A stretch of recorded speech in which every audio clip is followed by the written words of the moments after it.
o homem de mais sorte da Babilônia. À frente de sua caravana vem orgulhosamente montado Shahunada, o mais importante comerciante da Babilônia. Ele gosta de roupas finas e está usando uma túnica elegante e cara. Gosta de animais de classe e está montando seu vigoroso garanhão árabe. Quem quer que o contemplasse dificilmente adivinharia sua avançada idade. E certamente ninguém teria suspeitado de que por dentro ele se achava bastante preocupado. A viagem desde Damasco é longa, e não tem conta as adversidades do deserto. Ele não pensava nelas. As tribos árabes são ferozes e ávidas por pilhar caravanas ricas. Ele não as temia, pois seus muitos guardas montados eram uma segura proteção. O que o enchia de inquietação era o jovem a seu lado, que estava trazendo de Damasco.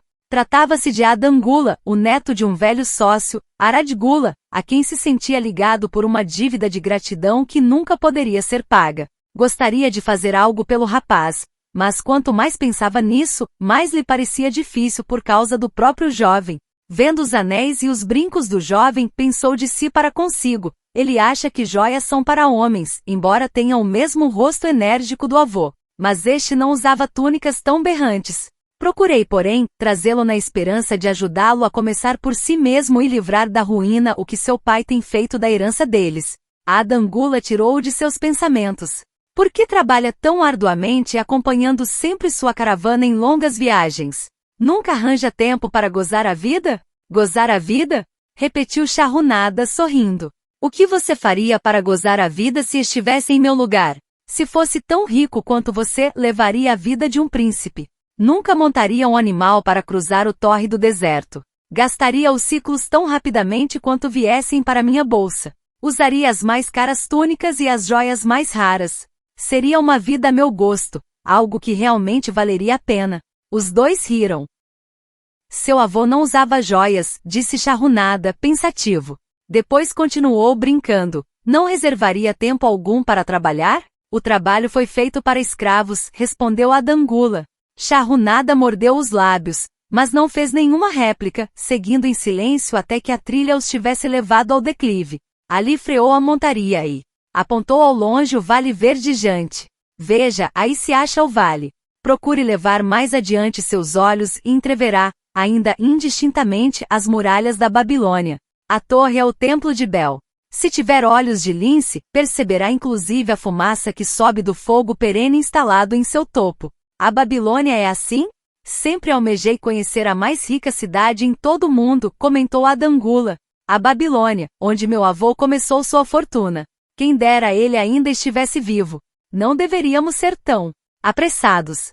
Por que deveria o espírito dele ficar na terra além do tempo que lhe foi reservado? Você e seu pai podem muito bem prosseguir as boas coisas que ele fez. Ai de mim, nenhum de nós dois possui os talentos de meu avô. Nem papai nem eu conhecemos seu segredo para atrair os dourados ciclos. Shahunada não respondeu, mas pensativo afrouxou a rédea e deixou sua montaria descer o declive na direção do vale. Atrás dele seguia a caravana numa nuvem de poeira avermelhada. Algum tempo depois alcançavam a estrada real e dobravam ao sul, através das fazendas irrigadas. 3 velhos homens arando um campo despertaram a atenção de Shahunada. Pareciam estranhamente familiares.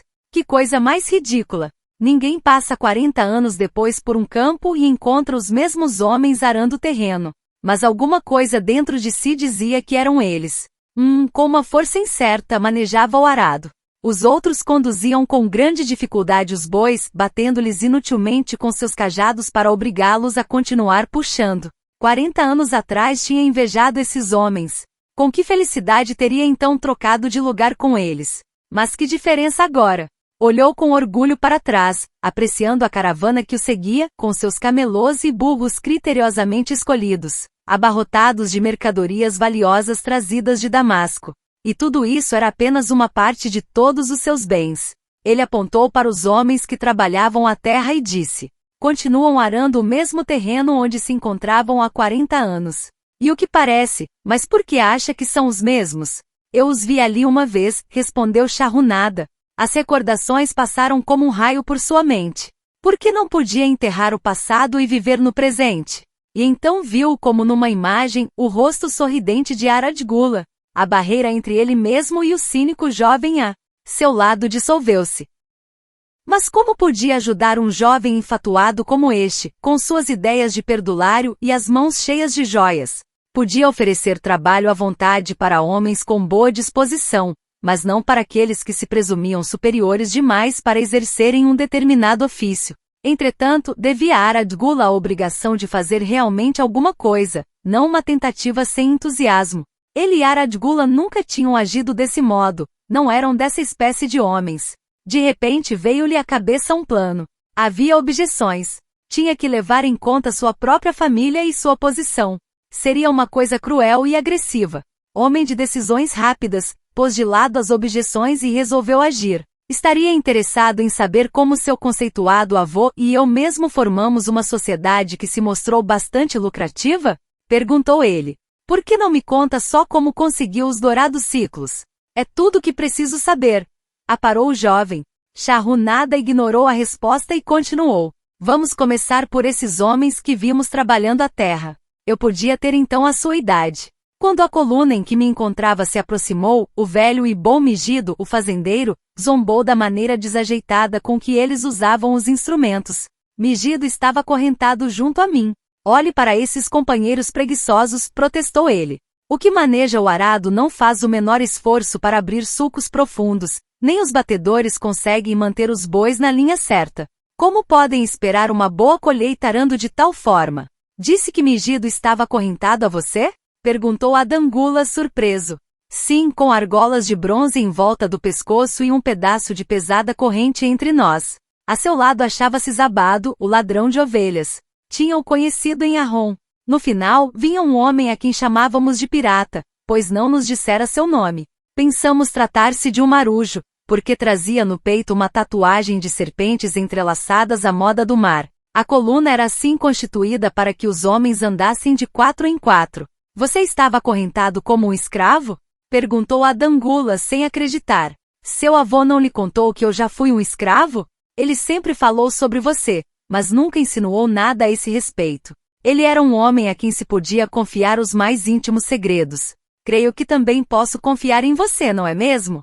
Shahunada olhou-o diretamente nos olhos. Você pode contar com o meu silêncio, mas estou perplexo. Conte-me como chegou a ser um escravo. Shahunada deu de ombros.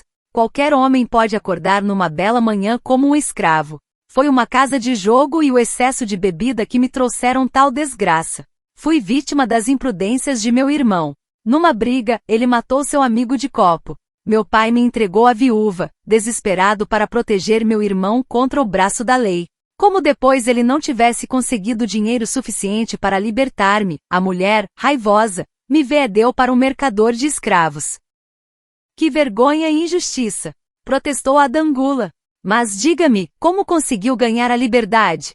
Calma, chegaremos lá. Ouça primeiro a história. Quando passamos, esses homens que estavam trabalhando a terra zombaram de nós. Um deles tirou o chapéu rasgado da cabeça e fez uma mesura, quase gritando: Bem-vindos à Babilônia, hóspedes do rei. Ele os espera nas muralhas da cidade, onde o banquete é farto, tijolos de lama e sopa de cebolas. E todos eles riram ruidosamente. Pirata encolerizou-se e xingou-os. Que querem dizer com isso que o rei nos espera nas muralhas? Perguntei-lhe. Que vamos para as muralhas da cidade carregar tijolos até que nossas costas se quebrem.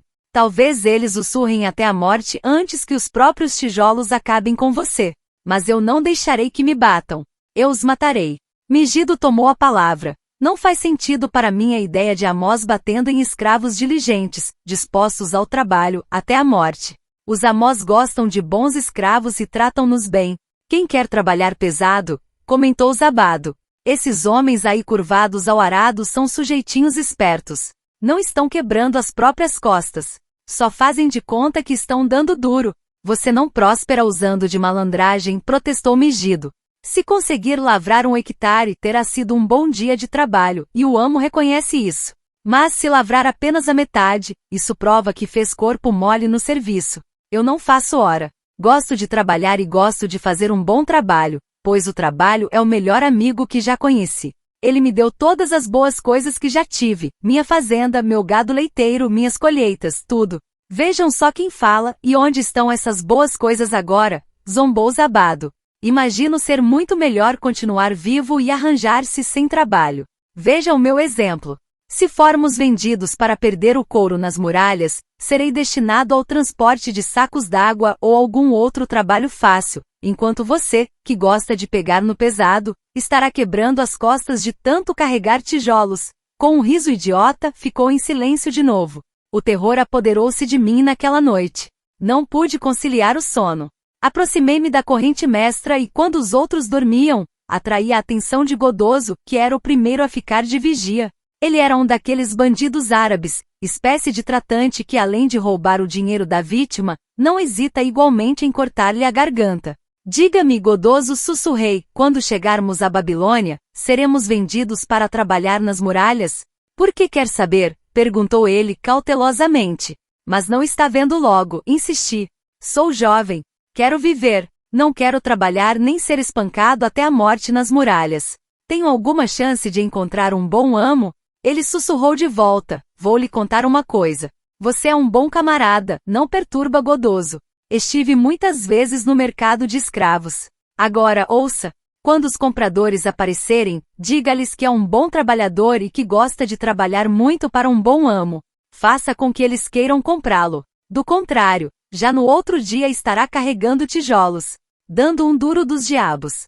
Depois que ele se afastou, deitei-me na areia quente, olhando as estrelas e pensando em trabalho.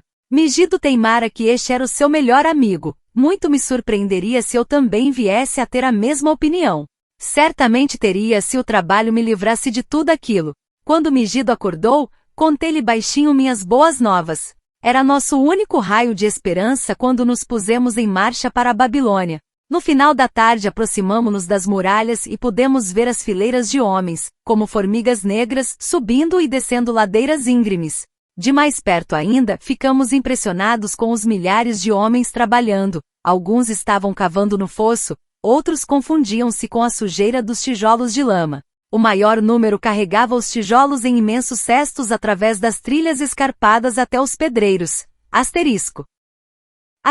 Os famosos trabalhos da antiga Babilônia, suas muralhas, templos, jardins suspensos e grandes canais, foram realizados pela mão escrava, principalmente entre os prisioneiros de guerra, o que explica o tratamento desumano que receberam.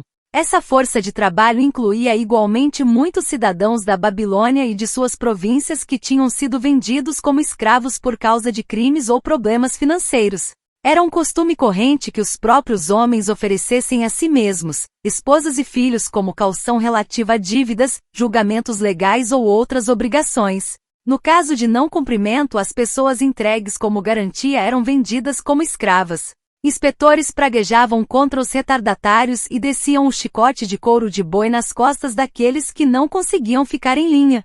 Víamos os pobres companheiros vacilarem esgotados e caírem sob o peso de seus cestos, incapazes de tornarem a levantar-se. Se a chicotada alcançava-lhes os pés, eles eram arrastados para o lado dos caminhos e deixados ali, contorcendo-se de dor. Logo seriam dragados para baixo, a fim de juntar-se a outros corpos jogados ao lado da estrada, esperando uma sepultura ímpia. Quando vi o pavoroso espetáculo, tremi da cabeça aos pés. Então era isso que esperava o filho de meu pai se não fosse vendido no mercado. Godoso tinha falado com razão. Fomos conduzidos através dos portões da cidade até a prisão dos escravos e na manhã seguinte levados para a praça do mercado. Ali o resto dos homens achava-se petrificado de medo, e só o chicote de nosso guarda pôde convencê-los a adiantar-se para serem examinados pelos compradores. Megido e eu mesmo falávamos avidamente com qualquer homem a quem se nos permitia dirigirmos-nos. O negociante de escravos chamou soldados da guarda real, que algemaram pirata e brutalmente o açoitaram quando ele protestou. Assim que o carregaram dali, senti uma grande pena dele. Megido percebeu que logo seríamos separados. Quando nenhum comprador se achava por perto, ele me falava com veemência para deixar marcado em minha mente como o trabalho seria valioso para mim no futuro. Alguns homens o odeiam. Fazem dele um inimigo. É melhor tratá-lo como um amigo, aprender a gostar dele. Não se preocupe com que seja árduo.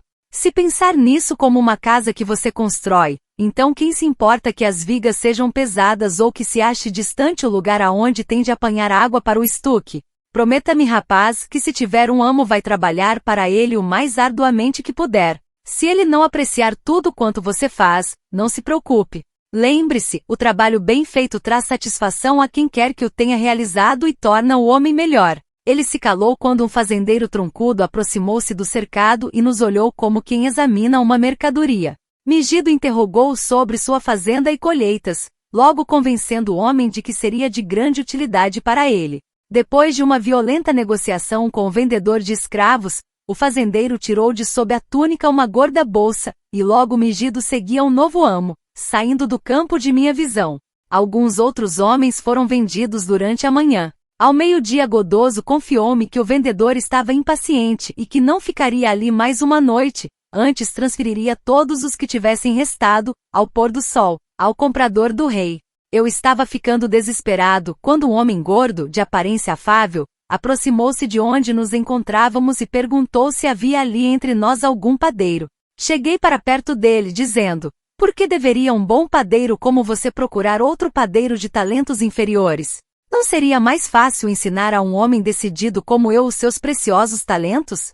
Olhe para mim, sou jovem, forte e amante do trabalho. Dê-me uma chance, e farei o impossível para ganhar ouro e prata para o seu bolso. Ele ficou impressionado com minha boa disposição e começou a negociar com o vendedor, que não tinha reparado em mim desde que me comprara, mas que agora gabava com eloquência minhas habilidades, saúde e boa constituição. Senti-me como um boi gordo sendo vendido a um açougueiro. Por fim, para minha alegria, o negócio foi fechado. Saí dali seguindo meu novo mestre, achando que era o homem de mais sorte na Babilônia. O novo lar era muito a meu gosto.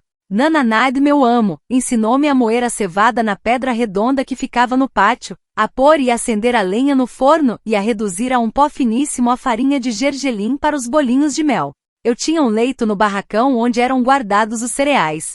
Uma velha escrava que servia como governantas, Vashti, alimentava-me convenientemente e estava satisfeita com minha boa vontade em ajudá-la nas tarefas mais duras. Ali estava a chance há muito esperada de mostrar-me útil a meu amo, e quisessem os deuses, de encontrar um meio para ganhar a liberdade. Pedi a Nananide que me ensinasse a fazer a massa do pão e assá-lo. Foi o que ele fez, muito animado com o meu interesse. Mais tarde, quando já dominava esse terreno, aprendi a preparar e assar os bolinhos de mel. A possibilidade de ócio encantou meu dono, mas Vashti balançava a cabeça, desaprovando. Não trabalhar é uma coisa ruim para qualquer homem, declarou ela. Achei que já era tempo de pensar numa maneira de começar a obter dinheiro para comprar minha liberdade.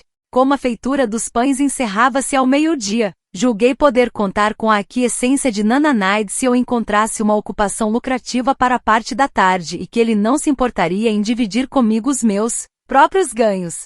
Tive a seguinte ideia: por que não assar uma quantidade maior de bolinhos de mel e vendê-los a homens famintos nas ruas da cidade? Apresentei o plano a Nananide dizendo-lhe: se eu puder usar minhas tardes, depois que os pães estiverem assados, a fim de ganhar dinheiro para você, não lhe bastará senão dividir os ganhos comigo, para que eu possa ter o meu próprio dinheiro e gastá-lo com essas coisas que todo homem deseja e precisa. Mais do que justo, concordou ele. Quando lhe falei sobre o plano de vender nas ruas nossos bolinhos de mel, ele logo se entusiasmou com a ideia. Eis o que faremos, sugeriu. Você venderá cada 2 bolinhos por uma moeda de cobre.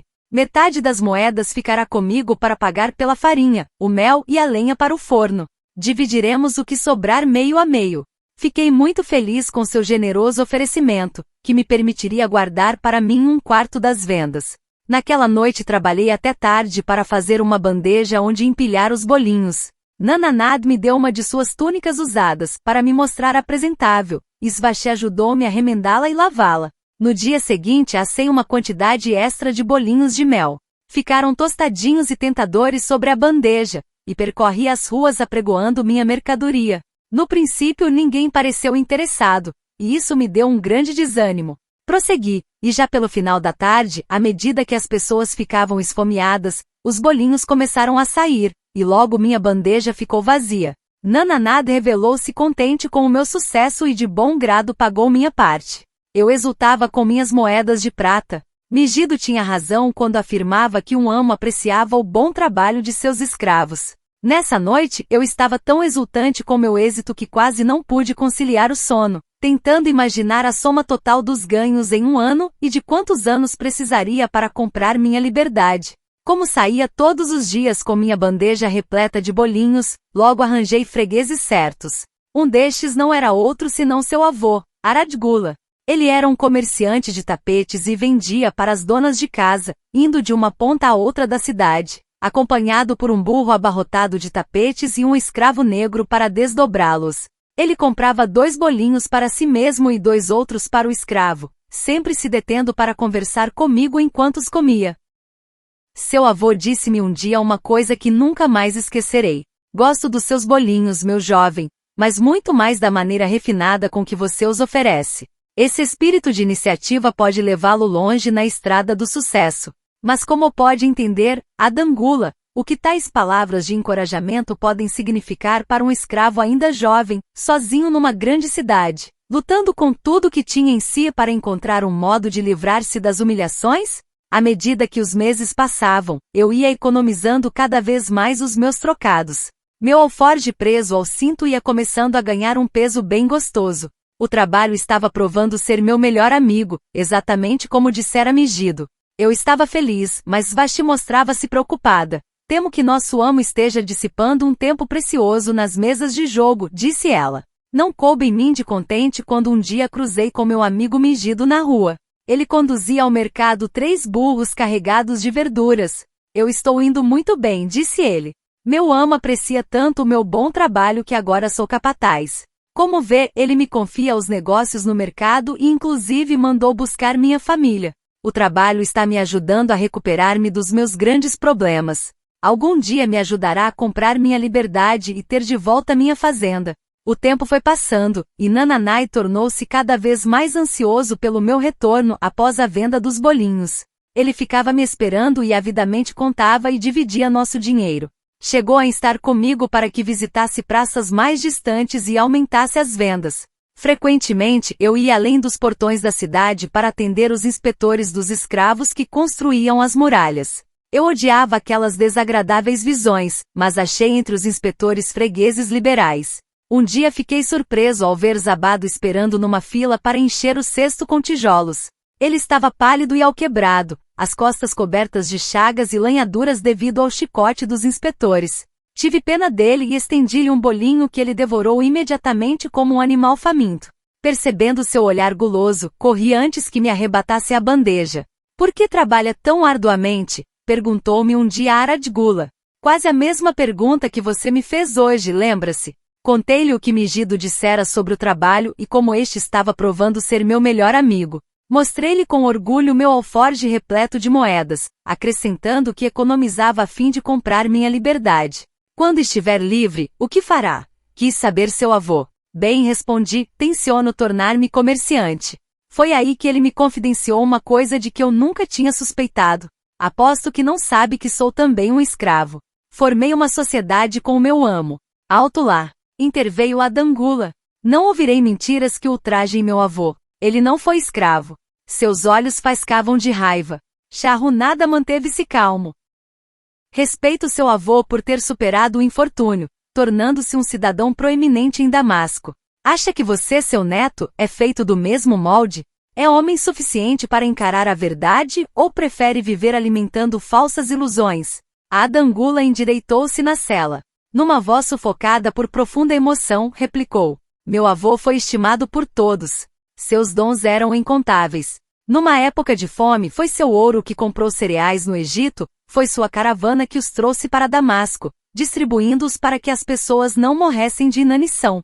Agora você está me dizendo que ele não passava de um desprezível escravo na Babilônia. Tivesse permanecido como escravo na Babilônia, teria muito bem podido ser desprezível. Quando, porém, através de seus próprios esforços, tornou-se um grande homem em Damasco, os deuses realmente condoeram-se de seus infortúnios e dedicaram-lhe todo o respeito celeste. Depois de ter me contado que era um escravo, continuou Shahrazad, explicou como estivera ansioso para ganhar sua liberdade. Agora que tinha o dinheiro para comprá-la, estava muito confuso quanto ao que devia fazer. Havia muito não fazia boas vendas e temia deixar a proteção de seu amo. Condenei sua indecisão. Não fique grudado por muito tempo a seu amo. Experimente novamente a sensação de ser um homem livre. Haja e obtenha êxito como um homem livre. Decida o que deseja realizar, e então o trabalho o ajudará a fazê-lo. Ele seguiu seu caminho, dizendo estar contente por eu tê-lo censurado por sua covardia. Os costumes dos escravos na antiga Babilônia, ainda que possam parecer inconsistentes para nós, eram rigorosamente regulados pela lei. Por exemplo, um escravo podia ter sua própria propriedade e até outros escravos sobre os quais seu amo não tinha qualquer direito. Escravos casavam-se livremente com não-escravos. Filhos de mães livres eram livres. A maioria dos comerciantes da cidade eram escravos. Muitos destes formavam sociedade com seus amós e eram ricos de pleno direito. Um dia fui novamente além dos portões da cidade e fiquei surpreso ao encontrar uma multidão compacta ali reunida. Tentei informar-me a respeito, e um homem me disse: então não soube? Um escravo fugido que matou um dos guardas do rei foi trazido para a justiça e ainda hoje será açoitado até a morte por seu crime. O próprio rei estará aqui em pessoa. O ajuntamento era tão cerrado em volta do pelourinho que temi aproximar-me sem que minha bandeja de bolinhos de mel não fosse atirada para o alto. Subi por isso a um recanto em obras da muralha de onde podia ver acima das cabeças das pessoas. Pude ter dali uma ótima visão do próprio Nabucodonosor conduzindo seu carro de ouro. Nunca tinha contemplado tanta grandeza, túnicas tão magníficas e cortinas de pano dourado e veludo. Eu não podia ver o castigo, embora conseguisse ouvir os gritos lancinantes do pobre escravo. Admirava-me que alguém tão nobre como o nosso magnífico rei tivesse condições de apreciar aquele sofrimento, mas, quando vi que ele estava rindo e brincando com os cortesãos, percebi que ele era cruel e compreendi por que tarefas tão desumanas eram exigidas dos escravos que construíam as muralhas. Depois que o escravo morreu, seu corpo foi preso a um poste de madeira por uma corda ligada a um de seus pés para que todos pudessem ver. Como a multidão começava a desfazer-se, cheguei mais perto. Sobre o peito cabeludo do supliciado reconheci a tatuagem das duas serpentes entrelaçadas. Era pirata. Na próxima vez que encontrei Aradgula, ele era um homem mudado. Cumprimentou-me cheio de entusiasmo. Veja, o escravo que você conheceu é agora um homem livre. Havia mágica em suas palavras. Minhas vendas e meus lucros cresceram. Minha esposa não cabe em si de contente. Ela era uma mulher livre, sobrinha de meu amo. Ela deseja bastante que nos mudemos para outra cidade onde ninguém saiba que já fui um escravo. Desse modo, nossos filhos estarão livres de censuras devido ao infortúnio do pai. O trabalho se tornou meu melhor esteio. Capacitou-me a recuperar a confiança e minha habilidade para vender. Fiquei satisfeito em ter podido pagar-lhe, ainda que de modo tão simples, o encorajamento que ele tinha me dado. Uma noite, Svasti me procurou profundamente abalada. Seu amo está com problemas. Temo por ele. Há alguns meses vem perdendo grandes somas nas mesas de jogo. Não está pagando ao fazendeiro pelos cereais nem pelo mel.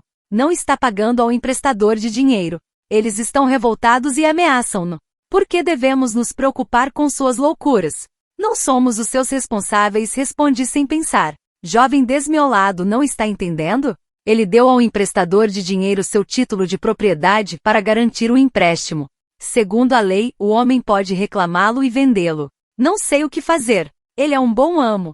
Por quê? Por que tais problemas vieram cair sobre ele? Os temores de Svasti não eram sem fundamento. Enquanto me achava assando o pão na manhã seguinte, o emprestador de dinheiro voltou com um homem chamado Sazi. Esse homem me examinou e disse que eu servia. O emprestador de dinheiro não quis esperar o retorno de meu amo, mas incumbiu Svasti de dizer-lhe que tinha me levado. Sem levar comigo senão a túnica que estava vestindo e o meu alforje com as moedas de cobre preso ao cinto, apressaram-me a deixar o local, os pães ainda assando no forno. Fora arrancado as minhas mais queridas esperanças como furacão desenraiza a árvore da floresta, atirando-a ao mar encapelado. Novamente uma casa de jogo e bebidas alcoólicas causavam minha desgraça. Sazi era um homem rude e grosseiro. Quando cruzava comigo a cidade, falei-lhe sobre os bons serviços que tinha prestado a Nananaide e disse-lhe que ele poderia esperar o mesmo tratamento. Sua resposta foi totalmente desencorajadora. Não gosto deste trabalho. Meu amo não gosta dele. O rei determinou que ele me destinasse à construção de uma seção do Grande Canal. O amo me pediu que comprasse mais escravos, trabalhasse arduamente e acabasse rápido com a obra. Ora, como pode algum homem acabar rapidamente uma obra grande como aquela? Imagine um deserto sem árvore alguma, apenas pequenos arbustos e um sol queimando com tal fúria que a água em nossos barris já não prestava de tão quente, para matar nossa sede. Imagine agora filas de homens descendo aos profundos buracos escavados e dali trazendo pesados cestos de areia fofa através de caminhos poeirentos, da manhã até a noite. Imagine a comida servida em gamelas onde todos comiam juntos como porcos. Não tínhamos tendas nem palha para as camas.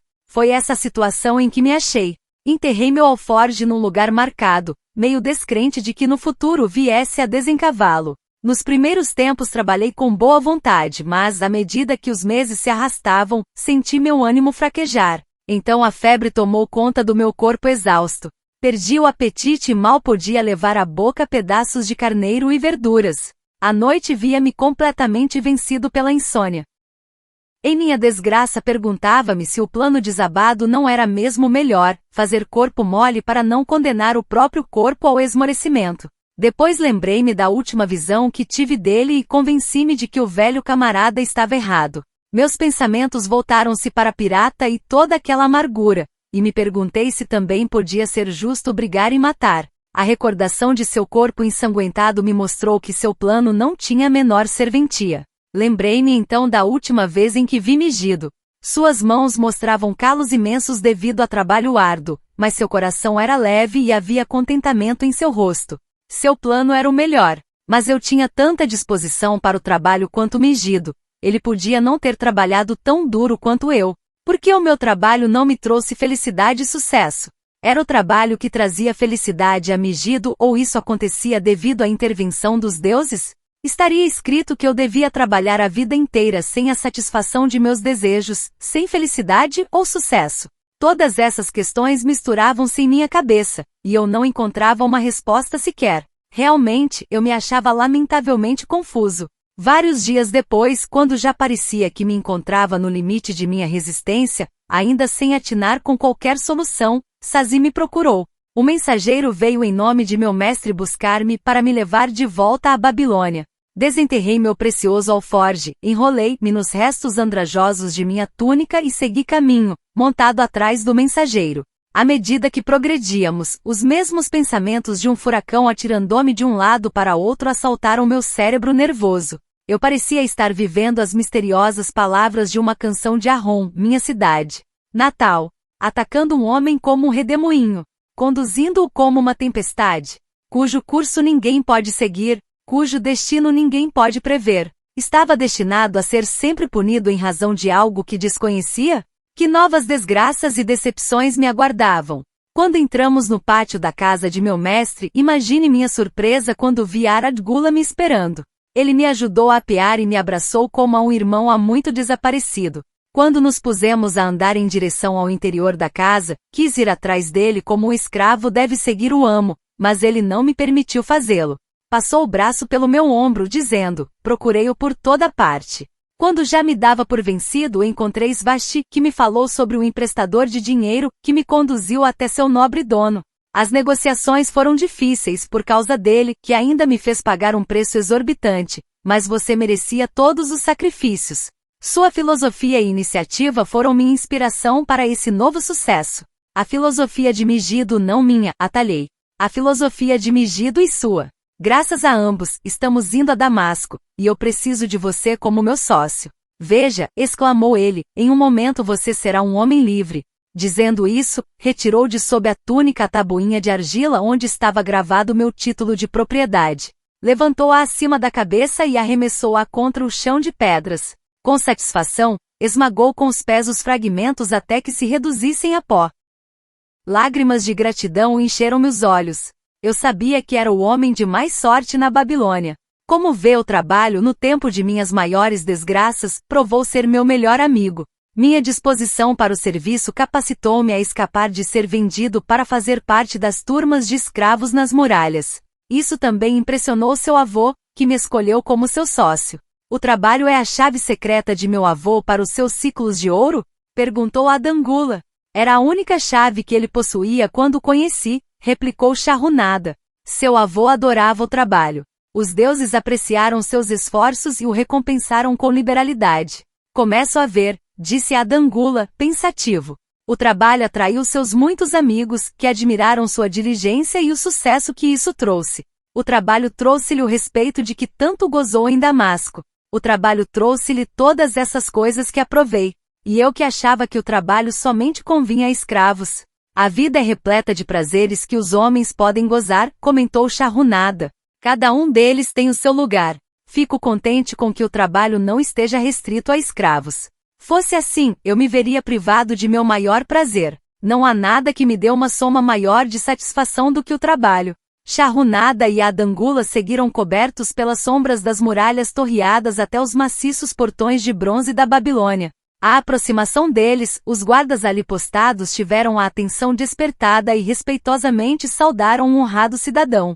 Com a cabeça erguida, Shahunada passou com sua grande caravana pelos portões e subiu as ruas da cidade. Sempre aspirei a tornar-me um homem como meu avô, confidenciou-lhe Adangula. Nunca tinha percebido o tipo de homem que ele foi. Você me mostrou isso. Agora que compreendo, admiro-o ainda mais e sinto-me muito mais determinado a ser como ele. Temo que nunca lhe poderei pagar por ter me dado a verdadeira chave do sucesso dele. Daqui por diante usarei essa chave. Quero começar de maneira humilde como ele, que convém à minha verdadeira posição muito mais do que joias e roupas finas. Assim dizendo, Adangula arrancou as bugigangas que lhe pendiam das orelhas e os anéis que lhe enfeitavam os dedos da mão. Freando o cavalo, foi ficando um pouco para trás, até que voltou a seguir em frente, cheio de respeito, mas atrás do líder da caravana.